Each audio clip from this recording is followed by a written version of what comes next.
Welcome to Rajesh Shivan classes. Let's start English 8th standard. Today we will continue the poem The Worm. ठीक है, ये 2.3 poem है the worm. तो जो warming up exercise है ये हम बाद में करेंगे क्वेश्चन आंसर्स के साथ में. अभी हम स्टार्ट करते हैं explanation. Turn the hasty foot aside, nor crush that helpless worm. तो in this poem actually the poet wanted to tell us, वो हमें बताना चाहते हैं कि अपने अराउंड, हम अपने जो आजू बाजू में जो देखते हैं, अपने अराउंड देखते हैं, सराउंडिंग में देखते हैं, बहुत सारे टाइनी क्रिएचर होते हैं. ठीक है, मतलब छोटे छोटे जीव जंतु होते हैं. तो हम क्या करते हैं, अगर हम समझते हैं कि वो हमें हार्म करेंगे तो हम उन्हें मार देते हैं, वी किल देम. बट वो कह रहे हैं कि हम ऐसा नहीं कर सकते, हमें ऐसा नहीं करना चाहिए, क्योंकि गॉड ने सबको बनाया हुआ है. इवन हमें या क्रिएचर्स है, उन्हें जो भी लिविंग वर्ल्ड है उसे किसने बनाया हुआ है, गॉड ने बनाया हुआ है. और इसीलिए हम किसी को भी हार्म नहीं कर सकते, हमें अलाउ नहीं है किसी को हार्म पहुंचाना, हम किसी को भी तकलीफ नहीं पहुंचा सकते. ठीक है, तो इसीलिए. और क्या कह रहे हैं वो पोएट, कहते हैं कि अगर हम किसी को जीवन नहीं दे सकते हैं, we can not give anyone life, तो हम उसका लाइफ को भी ले नहीं सकते हैं, we can not take away the life. ठीक है, इसीलिए इस पोएम में उन्होंने हमें समझाया हुआ है, they have explain us that how we have to treat with the animals. Animals मतलब जो क्रिएचर्स हैं उनके साथ में हमें कैसे ट्रीट करना है. Turn the hasty foot aside, nor crush that helpless worm. मतलब आप जल्दी जल्दी में हम चलते हैं तब क्या करते हैं, अपने पैरों के नीचे शायद कितने सारे जीव जंतु आते होंगे तो हमें उन्हें क्रश कर देते हैं. ठीक है, तो हमें ऐसे नहीं करना है, हमें उनका ध्यान रखना है. The frame thy scornful look derides required a God to form. तो यहाँ पर देखो हमें ऐसे कहा गया, thy means what, thy means your.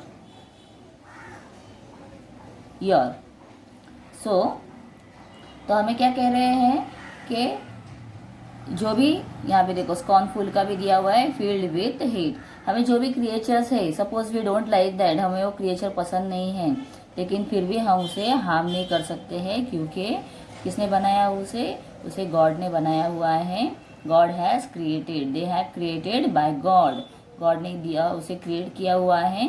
And हम उसे कभी भी, चाहे मे बी वी कैन, लेकिन हमें किसी भी चीज़ को हेट भी नहीं करना चाहिए. We are not allowed to hate anyone. Filled with the hate, scornful मतलब फील्ड विद हेट, हम नफरत करते हैं. बहुत सारे क्रिएचर्स होते हैं जो हमें पसंद नहीं आते हैं. Okay, so the creator may be field with scorn and hated, scorn and hated for the worm, but it was created by God. Okay, so he is saying that the all creatures on the earth is created by God, so we are not allowed to hate anyone. हमें किसी को hate भी नहीं करना चाहिए. The common Lord of all that move, from whom the being flowed, portions of his boundless love on that poor worm bestowed. Bestowed means what? Give as a gift.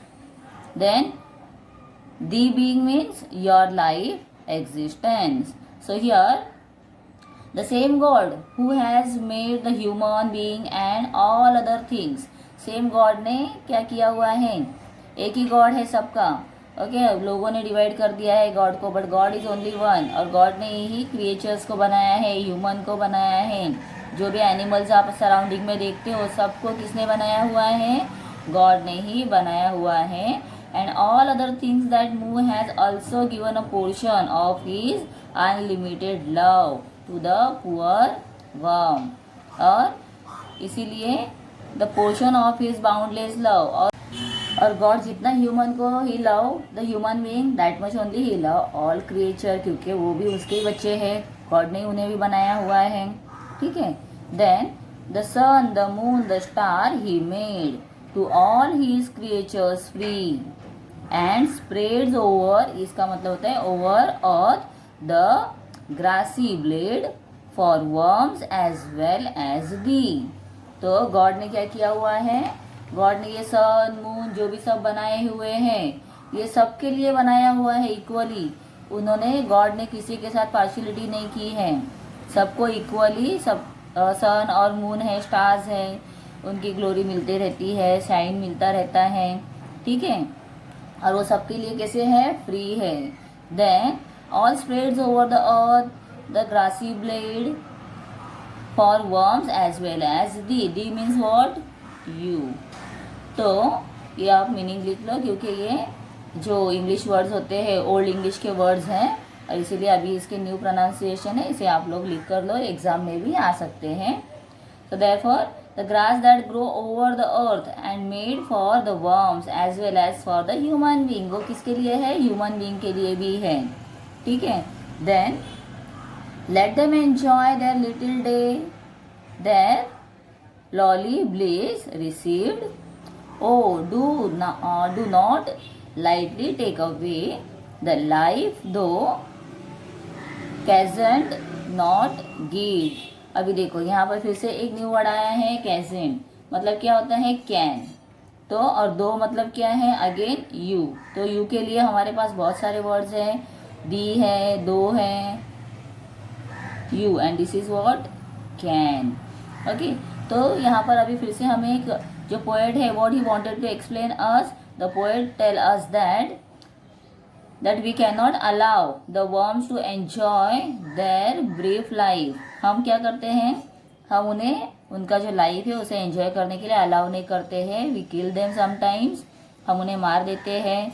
तो इसीलिए हमें ऐसा नहीं करना है, तो हमें बहुत ही उनके साथ में हम्बल रहना चाहिए, अच्छे से हम उनके साथ में, मतलब we have to show mercy on them, because उनका लाइफ स्पैन जो है बहुत ही कम होता है, बहुत ही छोटा लाइफ पीरियड होता है। तो what we have to do, हमें उनकी लाइफ उन्हें स्पेंड करने के लिए अलाउ करना चाहिए। So what poet wanted to tell us, the poet ने हमें क्या कहने का मतलब उद्देश्य क्या है, ये पोएम में से हमें वो क्या कहना चाहते हैं कि जो लाइफ हम नहीं दे सकते हैं तो उसे हम ले भी नहीं सकते हैं, we can not take that life which we can not give. तो हम जिसे नहीं दे सकते हैं उन्हें लेने का भी हमें कोई अधिकार नहीं है।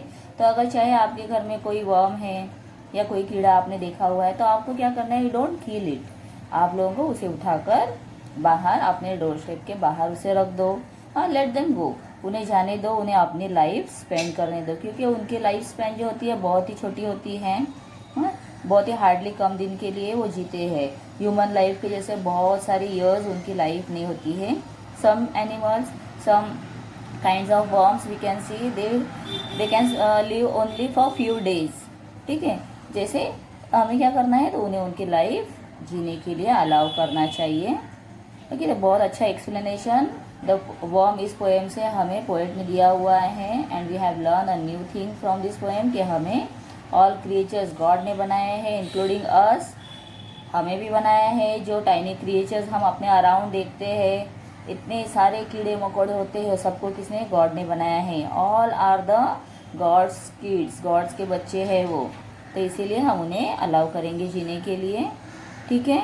और मैं ये साइड के जो क्वेश्चन आंसर्स हैं ये भी नेक्स्ट वीडियो में अपलोड करने वाली हूँ। तो ये बहुत इंपॉर्टेंट क्वेश्चन आंसर्स होते हैं, और कुछ बच्चे मुझे कमेंट करके बोलते हैं कि टीचर आपने आंसर्स नहीं दिए हैं। तो I just want to tell you कि मैंने सारे जो क्वेश्चन आंसर्स है प्रीवियस जितने वीडियो बनाए हैं, लेसन बनाए हैं, सबके मैंने साइड क्वेश्चन आंसर्स दिए हुए हैं। अगर आप लोगों ने नहीं देखे और रिक्वायर है, so you can just go to playlist and you can watch those. Also हम लोग नेक्स्ट वीडियो में इंग्लिश वर्कशॉप ये भी कंटिन्यू करेंगे, ठीक है, एक्सप्लेनेशन के साथ, और सब एक्स्ट्रा क्वेश्चन आंसर्स और ग्रामर एक्स्ट्रा मैं आप लोगों को लेसन इस पोएम में से दे दूंगी। तो आप लोग बहुत अच्छा, आपको हेल्प हो जाएगा एग्ज़ाम के लिए, ठीक है बच्चों। और अब तक अगर आप लोगों ने चैनल को सब्सक्राइब नहीं किया है तो सब्सक्राइब कर दो, ताकि मैं अभी फटाफट आगे के लेसन, आगे के पोएम्स एक्सप्लेन करके सारे क्वेश्चन आंसर्स भी अपलोड करने वाली हूँ, और दूसरे सब्जेक्ट्स के वीडियोस भी आप लोगों को मिलते रहेंगे, ठीक है। आपके भाई बहन हैं तो उन्हें भी सारे जो सब्जेक्ट्स हैं उनके वीडियोस मिल जाएंगे, क्योंकि मैं सारे स्टैंडर्ड के वीडियोस बनाती हूँ, आप लोगों को पता है, ठीक है। तो चैनल को सपोर्ट करते रहो, शेयर करो, सब्सक्राइब करो। Thank you.